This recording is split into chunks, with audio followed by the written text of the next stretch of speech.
आज बच्चों हम लोग ये एक चैप्टर है नंबर सिस्टम, संख्या पद्धति। उसी का एक छोटा सा पॉइंट है इकाई अंक। किसी संख्या का इकाई अंक निकालना। इकाई मतलब समझते होंगे, यूनिट डिजिट।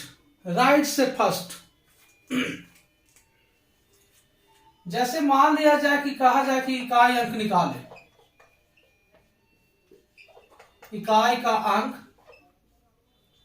निकाले, दिया हुआ है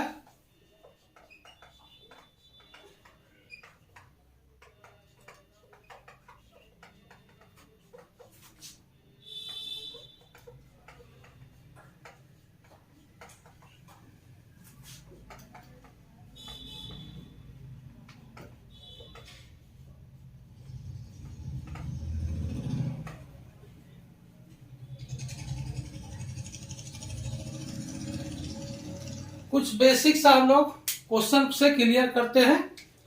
बच्चों ध्यान देंगे एकदम बिल्कुल। ये आपका पूरी वीडियो को देखिए, आपका इकाई अंक का क्वेश्चन छूटेगा नहीं आज के बाद। इकाई अंक, इस संख्या का इकाई अंक 2 है, इस संख्या का इकाई अंक 6 है। जोड़ना है तो 6 2 8 हो जाएगा। बाकी डिजिट से, बाकी अंक से हमको कोई मतलब नहीं, बस लास्ट डिजिट से जोड़ने के लिए कहता है, हम जोड़ दिए 6 2 8। तो पहला का आंसर हमारा 8 हो जाएगा। दूसरा जो है मल्टीप्लाई करना है, गुना करना है।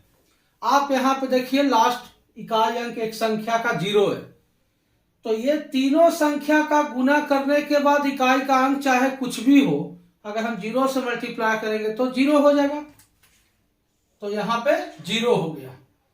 थर्ड में कह रहा है ये फैक्टोरियल 3। फैक्टोरियल 3 का मतलब होता है 1 गुना 2 गुना 3। ये फैक्टोरियल को रिप्रेजेंट करता है ये सिंबल। फैक्टोरियल का मतलब होता है क्रमगुणित। फैक्टोरियल 3 का मतलब प्रथम 3 प्राकृत संख्याओं का गुणनफल, the product of first 3 natural numbers. ये हो गया। तो इकाई का अंक हो जाएगा 6। नंबर 4 में है फैक्टोरियल 4। उसी तरह से हो जाएगा 1 2 3 4, और ये आपको मल्टीप्लाई करने के बाद हो गया 24। इकाई अंक हमारा हो गया 4। अगला में कह रहा है कि factorial 5 plus factorial 6 plus factorial 7 plus factorial 8, इसका इकाई अंक क्या होगा। फैक्टोरियल 5 का मतलब हो गया 1 गुना 2 गुना 3 गुना 4 गुना 5। सॉरी, इंटू में है यहाँ पे, ये टर्म यहाँ इंटू में है। प्लस में भी रहेगा तो कोई बड़ी चीज नहीं है, लेकिन लास्ट में जोड़ना होगा। इंटू में टर्म दिया हुआ है, ठीक है बच्चों, इंटू में दिया हुआ है। अगर प्लस में भी रहेगा तो कोई दिक्कत नहीं है, अगला क्वेश्चन हम लोग प्लस में भी ले लेंगे। 6 नंबर सवाल है factorial 5 plus factorial 6 plus factorial 7। अब यहां पे देखेंगे फैक्टोरियल 5 का ये वैल्यू है 1 गुना 2 गुना 3 गुना 4 गुना 5। 5 भी है और 2 का भी कॉम्बिनेशन है, तो 5 दूना 10। इकाई अंक हर हाल में इसका 0 आएगा। इस टर्म का ये फैक्टोरियल 5 का वैल्यू है, तो ये फैक्टोरियल 5 में आप देखिए इकाई अंक हमारा 5 दूना 10 हो गया। 10 का इकाई अंक है 0, तो यहां से इकाई अंक हमारा 0 हो गया। अगर फैक्टोरियल 6 की बात करते हैं तो यहां पे भी इकाई अंक 0 होगा। यहां अगर फैक्टोरियल 7 की बात करते हैं, इसको मल्टीप्लाई करके बनाना है क्वेश्चन को, फिर हम लोग प्लस करके बनाएंगे, तो इसका भी इकाई अंक हमारा हो गया 0। यहां इसका भी इकाई अंक हो गया हमारा 0, और यहां इसका भी इकाई अंक हो गया 0। और कह रहा है ये सारे टर्म जो है से मल्टीप्लीकेशन में है। 0 क्यों हो गया। फैक्टोरियल 6, यहां तो फैक्टोरियल 5 है तो 1 से लेकर 5 तक हुआ। फैक्टोरियल 6 होगा तो एक टर्म और गुना में आ जाएगा, गुना 6। तो ये 5 दूना 10 तो रहेगा ही, इसलिए हर हाल में आपका इकाई अंक 0 होगा। 5 का फैक्टोरियल या 5 से अधिक बड़ी संख्याओं का फैक्टोरियल का इकाई अंक हमेशा 0 होता है, क्योंकि 5 दूना 10 हो गया। अब आगे आप किसी भी संख्या को आप बढ़ाते जाइए, फैक्टोरियल 7 रहेगा तो यहाँ 6 × 7 होगा। ये ऑलरेडी यहाँ पे 0 हो चुका है, ये 0 हटेगा नहीं। तो यहाँ 0 0 0 0, तो पूरी संख्या का इकाई अंक जो होगा वो 0 हो जाएगा। पूरी संख्या का इकाई अंक 0 हो जाएगा। ये हमारा आंसर हो गया। उसी तरह से अगर यहाँ प्लस में रहेगा तो इसका इकाई अंक 0, इसका इकाई अंक 0 है, इसका इकाई अंक 0 है, इसका इकाई अंक 0 है। तो यहाँ प्लस करेंगे तो तब भी इसका इकाई अंक 0 ही होगा। तो प्लस में हो यहाँ या मल्टीप्लाई में हो, बस ये बात ध्यान में रखेंगे कि 5 या 5 से बड़ी संख्याओं का फैक्टोरियल का इकाई अंक हमेशा 0 होता है। यह बात समझने में हम लोग को बच्चों कहीं से दिक्कत नहीं है। दिक्कत कहां से होता है? दिक्कत होता है घात और घातांक वाली संख्या में, जिसको हम लोग आज क्लियर करेंगे। कॉन्सेप्ट को बिल्कुल अच्छे से कॉन्सेप्ट को हम लोग क्लियर करेंगे। घात और घातांक पे हम लोग को ध्यान देना है। अब इस तरह का जो प्रश्न होगा, यहां पे होता है घात और यहां होता है घातांक, इसको बोलते हैं। तो ऐसे प्रश्न में हम लोग इकाई अंक जो निकालते हैं ना, वो समझना है मेनली रूप से कि ऐसे प्रश्नों में इकाई अंक हम कैसे निकालेंगे। ठीक है, ये है आपका घात और ये है घातांक कहलाता है, पावर। और ये हो गया बेस, इसको बोलते हैं बेस और इसको बोलते हैं पावर। तो यहां से हमने इसको 3 पार्ट में क्लासिफाइड किया। पहला यहां पे है कि घात का इकाई अंक, घात का अगर इकाई अंक जो यहां जो संख्या होगा उसका इकाई अंक 0 1 5 6 हो, 0 1 5 6 हो। यहां जो संख्या रहेगा बेस में, घात नहीं घातांक इसको बोलते हैं और इसको घात बोलते हैं। सॉरी बच्चों, ठीक है, ये बेस हो गया, ये पावर, इसको घातांक बोलते हैं, इसको घात बोलते हैं। तो घातांक का इकाई अंक अगर 0 1 5 6 हो, यहां पे जो संख्या होगा उसका इकाई अंक 0 1 5 6 हो। तो ऐसे स्थिति में घात पर यह डिपेंड नहीं करता है, क्योंकि अगर यहां पे मान लीजिए कि दिया हुआ है 40, पावर में 3 है, इसका मतलब 40 गुना 40 गुना 40, ये हर हाल में जो संख्या आएगा उसका इकाई अंक 0 ही होगा। अगर यहां पे संख्या को अगर हम 1 ले लेंगे तो ये हमारा हर हाल में जो संख्या आएगा उसका इकाई अंक हमारा 1 ही आएगा। तो ये पावर पर डिपेंड नहीं कर रहा है। यहां पे 3 ले ले, चाहे 3 लाख ले ले, 3,56,000 समथिंग कुछ भी घात ले लो, अगर घातांक का इकाई अंक 0 1 5 6 होगा तो इस पूरी संख्या का इकाई अंक 0 1 5 6 ही हो जाएगा। तो घातांक का इकाई अंक 0 1 5 6 हो, घात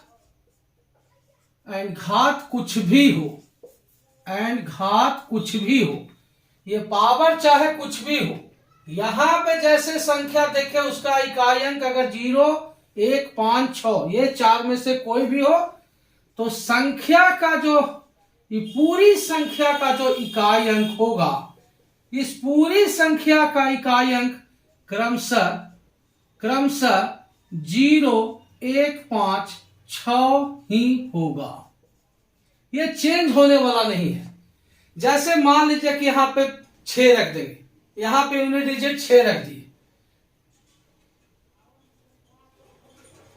पावर में यहां पे दिया हुआ है 7, तो 456 456 456, इस तरह से हम मल्टीप्लाई करेंगे 7 बार, तो क्या हो जाएगा 1 2 3 4 5 6 और ये हमारा हो गया 7।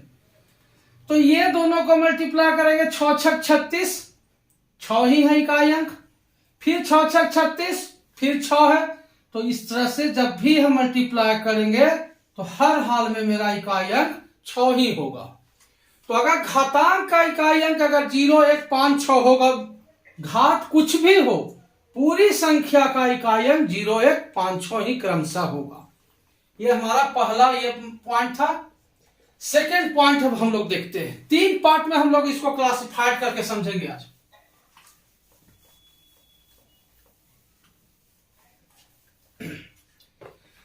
सेकेंड पॉइंट है घातांक का इकाई अंक बराबर 4 एवं 9। 4 एवं 9 के लिए हम लोग समझते हैं कि 4 एवं 9 जब होगा घातांक का इकाई अंक, यहां जो संख्या होगा उसका इकाई अंक 4 हो या 9, तो ऐसे स्थिति में हम लोग कैसे इसको प्रोसीड्योर करेंगे। तो 4 का पावर को आप ब्रेक करके देखिए, ये होता है 4। 4 का पावर 2 करेंगे तो यूनिट डिजिट आएगा, 4 चौक 16 यूनिट डिजिट, इकाई अंक 6। फिर अगर क्यूब करते हैं तो 6 चौक का 24, फिर 4। अगर फिर से 4 पावर करते हैं तो 4 चौक 16, तो इस तरह से जा रहा है। अगर 9 का करते हैं, 9 का पावर 1 9, 9 का पावर 2 81 यानी कि इकाई अंक 1। अगर 3 करेंगे तो 9 इकाई फिर 9। अगर 4 पावर करेंगे तो फिर 9 9 81 इकाई अंक 1। आप इसको देखिए हो क्या रहा है। हो ये रहा है बंधु कि अगर घातांक का इकाई अंक 4 है, घात में अगर देखिए यहां विषम संख्या है, यहां देखिए विषम संख्या है, अगर यहां पे विषम संख्या है तो पूरी संख्या का इकाई अंक जो होगा, इकाई अंक संख्या का वो 4 हो जाएगा। अगर यहां पे घातांक का इकाई अंक 4 है, घात में अगर सम संख्या दिया हुआ है तो यहां से इकाई अंक संख्या का 6 हो जाएगा। बस ये बात ध्यान में रखना है कि घातांक का इकाई अंक अगर 4 है, पावर अगर विषम संख्या है तो पूरी संख्या का इकाई अंक 4 होगा। अगर घातांक का इकाई अंक 4 है, पावर सम संख्या है, पूरी संख्या का इकाई अंक 6 होगा। तो 4 का हम लोग देख लिए। उसी तरह से हम लोग 9 का देख सकते हैं कि 9 का पावर अगर घातांक की संख्या का इकाई अंक 9 है, पावर में अगर विषम संख्या है तो इसका 9 ही होगा। अगर घातांक का इकाई अंक 9 है, पावर में सम संख्या है तो इसका इकाई अंक पूरी संख्या का इकाई अंक, ये हमारा इकाई अंक लिखे हैं, इकाई अंक, ये भी हमारा इकाई अंक आ रहा है। तो जैसे देख लिएगा क्वेश्चन आपको देता है 539 का पावर 36। देखिए लास्ट में यहां इकाई अंक, घातांक का इकाई अंक यहां पे 9 दिया हुआ है, 9। तो 9 पे हम लोग चलेगा। ये 2 को पॉइंट है, पावर में 36 सम संख्या, ये देखिए सम संख्या है तो यहां इकाई अंक जो आएगा वो इकाई अंक बराबर 1 हो जाएगा।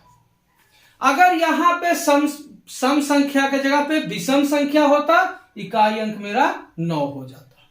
तो इस तरह से हम लोग बना लेंगे। जैसे मान लिया जाए दिया हुआ है 534 पावर में 71, इकाई अंक यहां पे देखिए घातांक का इकाई अंक 4, घातांक का इकाई अंक 4।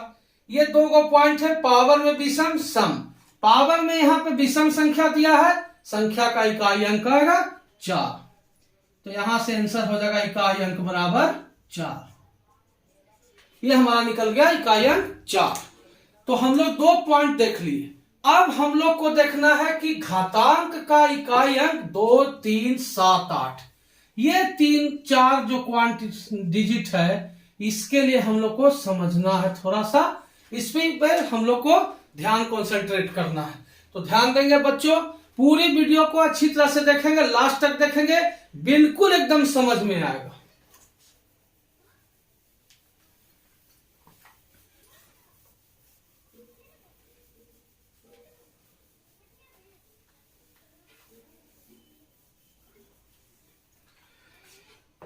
देखेंगे 2 का पावर के चैनल को देखिए।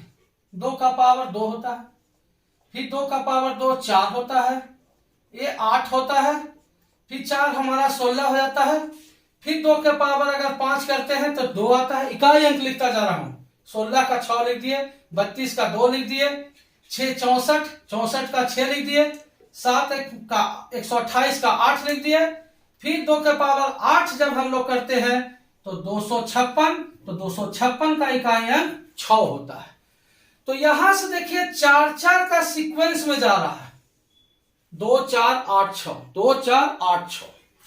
3 का भी अगर देखेंगे तो 3 3 9 हो गया, फिर 7 होगा, फिर आपका 1 होगा, फिर आपका 3 होगा, 3 के पावर 6 आपका फिर 9 होगा, 3 के पावर 7, 3 से फिर से मल्टीप्लाई करेंगे, 9 तिया 27 7 होगा, फिर 3 के पावर 8, 7 तिया 21 1 होगा। आप इसमें भी देखिए आपका 4 4 का सीक्वेंस जा रहा है, 3 9 7 1, 3 9 7 1। उसी तरह से 7 का भी करेंगे तो 4 4 का सीक्वेंस जाएगा, 8 का भी करेंगे 4 4 का सीक्वेंस जाएगा। तो 4 के टर्म में 4 टर्म के बाद वैल्यू क्या हो रहा है, इकाई अंक का रिपीट कर रहा है। तो यहां से बस थोड़ा सा बात को समझेंगे यहां पे कि अगर घातांक का इकाई अंक 2 3 7 8 होगा, 4 4 के वैल्यू में आपका रिपीट कर रहा है, 4 टर्म के बाद वैल्यू फिर रिपीट कर रहा है, फिर अगले 4 टर्म का वैल्यू अगला जब निकालेगा इसके नीचे फिर 4 को निकालेंगे, फिर उसका वैल्यू यही 4 आएगा। तो ऐसे स्थिति में हमको क्या करना है कि अगर इकाई अंक 2 3 7 8 अगर दिया हुआ है घातांक का, तो घात में हम 4 से भाग देंगे। यहां पहला क्या है, घात में 4 से भाग देंगे। यदि पूरी विभाज्य हो जाए तब नए घात के रूप में 4 रख देंगे। यदि शेष बचेगा तब शेषफल ही नया घात होगा। जैसे देख लिए कि घातांक का इकाई अंक 2 3 7 8 में से कोई भी है, जो यहां जो संख्या है वो 2 है 3 है 7 है या 8 है, 2 3 7 8। अगर ये कोई भी संख्या है तो ये जो संख्या होगा पावर में घात वाला, इस घात में हम 4 से भाग देंगे। 4 से भाग देने के बाद देखेंगे कि पूरी तरह से विभाज्य है या पूरी तरह से विभाज्य नहीं है, कुछ शेषफल बच रहा है। अगर इस घात में 4 से विभाज्य करने के बाद पूरी विभाज्य हो गया तो नए घात के रूप में हम 4 ले लेंगे। यहां ये चारों के केस के लिए हम बता रहे हैं, 4 ले लेंगे। और अगर शेषफल कुछ बच गया तो जो शेषफल बचेगा उसी को केवल यहां पे हम नए घात के रूप में हम रख देंगे। इस पे हम लोग क्वेश्चन बनाते हैं। लास्ट तक बने रहेंगे बंधु वीडियो में। बिल्कुल ये टॉपिक आज के बाद से कभी भी आपको कोई प्रॉब्लम नहीं होगा।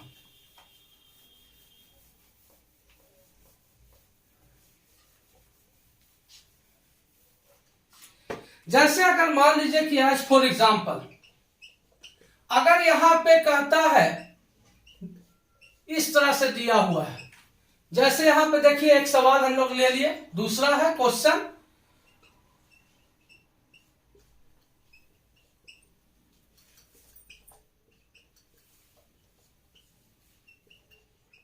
ये सब क्वेश्चन को ले लिए। देखिए 2 3 7 या मान लीजिए कि 8 का भी एक क्वेश्चन ले लेते हैं।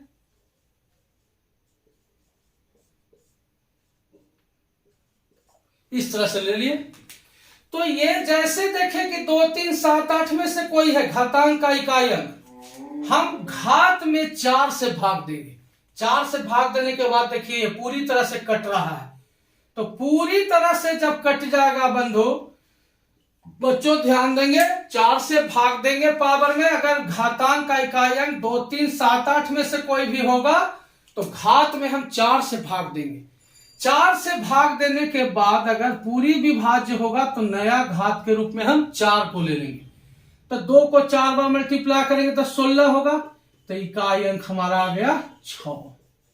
अब यहां देखिए 3 है, फिर वही काम करेंगे, 4 से भाग देंगे, एक शेष बच रहा है।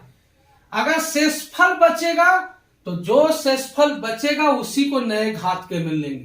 पूरी विभाज्य होगा तब हम नया घात 4 रखेंगे, शेषफल बचेगा तो वही शेषफल को नया घात बना लेंगे। तो इकाई अंक हमारा आ जाएगा 1। यहां देखिए 4 से भाग देंगे, 2 शेषफल बचेगा तो ये आपका नया शेषफल ही नया घात हो जाएगा, 7 7 49। तो इकाई अंक हमारा हो जाएगा 9। अब देखिए 4 से फिर भाग दे रहे हैं, 4 इकाई 4, 4 तिया 12, 4 तिया 12, पूरा कट गया। तो पूरा जब कट जाएगा तो नए घात के रूप में हम लोग 8 को ले लेंगे, 4 को ले लेंगे, 4 रख देंगे, जैसे इसमें रखे थे यहां भी रख देंगे। 8 को 4 बार मल्टीप्लाई कर दीजिए, 8 8 64, फिर 8 8 64, 2 बार मल्टीप्लाई करेंगे तो 64 का 4 ले लेंगे, फिर 2 बार मल्टीप्लाई करेंगे तो 64 का 4 ले लेंगे, 4 4 16। तो यहां से इकाई अंक हमारा आ जाएगा 6। ठीक है बच्चों, इस पे ध्यान देंगे, फोकस करेंगे, सारे पॉइंट को मैंने बता दिया है, आप इस पे ध्यान दो, बिल्कुल इकाई अंक में कहीं प्रॉब्लम नहीं होगा। ठीक है, गुड नाइट।